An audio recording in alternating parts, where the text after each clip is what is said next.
আজকে সকলে জাবেরের বাড়িতে যাবি, নবীর দিকে তাক লাগাইয়াছে। আমি বললাম 6 জন অথবা 7 জন, আমার নবী 1500 সাহাবীকে দাওয়াত দিয়া ফেললেন, আমি কেমনে কামামু? আল্লাহর হাবিব বুঝতে পারলেন জাবেরের মনের খবর, জাবেরের মনের অবস্থা আমার নবী বুঝতে পেরে ডাক দিয়া বলেন, জাবের তুমি দিকে আসো, আমার দিকে আসো। জাবির আমার নবীর কাছে গেল। নবী কি বললেন, জাবের তুমি কি তৈরি করছো? ইয়া রাসূলুল্লাহ, একটা খাসির বাচ্চা আর 2.5 থেকে 3 কেজি আটার মুঠি,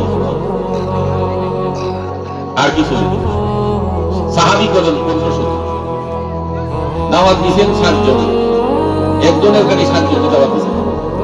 আমার নবী কয়, ও যাবেন তুমি তাড়াতাড়ি বাড়ি যাও, যাইয়া বলবা তোমার বিবিকে বলবা ওই যে দুষ্টগুলি